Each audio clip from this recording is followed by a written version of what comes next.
Bonsoir à tous. Bon, affaire difficile, des infos difficiles. Pour ceux qui sont au courant des informations, qui suivent l'actualité du moment, et qui suivent l'actualité depuis le 23 septembre dernier, je pense que vous êtes tous au courant que une jeune fille d'à peine 15 ans, la jeune Lina, était portée disparue depuis bientôt un an. Nous sommes le 16 octobre 2024, elle a été disparue et officiellement portée disparue le 23 septembre 2023. Donc ça fait plus d'un an qu'elle était portée disparue et toujours introuvable. La jeune fille a été tragiquement retrouvée aujourd'hui. Je vous expliquerai tous les détails après sans aller trop loin dans l'enquête qui est toujours en cours malgré le corps retrouvé. Il y aura une autopsie qui sera faite dans les prochains jours. Le principal suspect, dont je ne dirai pas le nom pour pas outraver l'enquête, n'est pas recherché puisqu'il est tout simplement décédé. Il s'est suicidé le 10 juillet dernier. Donc le corps sans vie de Lina a été retrouvé dans la Nièvre, dans une zone sombre et isolée. À savoir que le lendemain de sa disparition, donc le 24 septembre 2023, la voiture Ford, qui a été retrouvée là il y a un mois maintenant, où il y avait de la trace d'ADN de la jeune fille, et les caméras de surveillance, la police et tous ceux qui géraient l'enquête pour retrouver Lina, avaient signalé le passage de cette voiture à l'endroit où aujourd'hui ils ont retrouvé le corps. Donc ce qui m'énerve, c'est que peut-être ils auraient pu trouver plus tôt Lina, et peut-être qu'elle serait encore en vie à l'heure où je vous parle. Donc voici ce que dit la procureure. Donc le corps a été découvert dans une zone boisée et isolée de la région de Nevers, immergé dans un cours d'eau, situé en contrebas de Talus.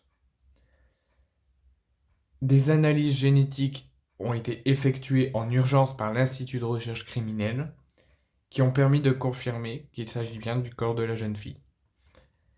Donc comme je vous l'ai dit, le véhicule Ford, utilisé par le suspect, qui s'est suicidé le 10 juillet dernier, avait été géolocalisé le lendemain de l'annonce de la disparition de Lina le 24 septembre dernier.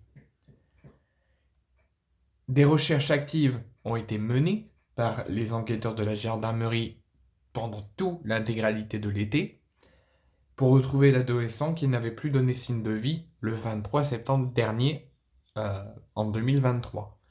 Le 23 septembre dernier, elle quitte son domicile et dans l'heure d'après, son téléphone est éteint et elle ne donne plus de signe de vie pendant plus d'un an jusqu'à aujourd'hui. Son téléphone portable, comme je vous l'ai dit, avait cessé de borner très exactement à 11h22, où elle se rendait à pied de chez elle à Plaine, à la gare de Sainte-Blaise-la-Roche dans le Bas-Rhin.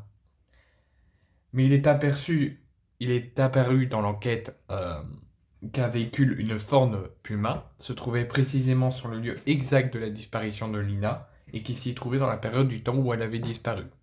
C'est ce qu'a affirmé également la procureure. Et concernant le suspect, il n'est pas à rechercher puisqu'il est tout simplement décédé. Il s'est suicidé l'été dernier, donc le 10 juillet dernier. Donc voici, sans trop en dire, parce que je n'ai pas envie d'outraver l'enquête, qui n'est pas terminée, qui sera toujours en cours durant les prochaines semaines.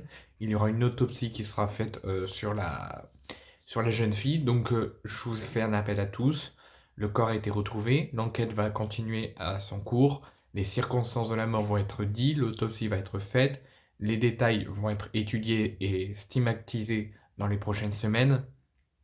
Je vous demande à tous plein respect et le plein soutien pour la famille, de respecter le deuil de la famille, de ses amis, de ses proches, de ne pas leur envoyer plein de messages, de les harceler, laissez-les tranquilles, ils sont en plein deuil, et surtout pour la mère de famille qui vient de perdre son enfant de la plus tragique des façons. Et j'envoie toutes mes pensées, tout mon courage à la famille et aux proches et aux amis de Lina.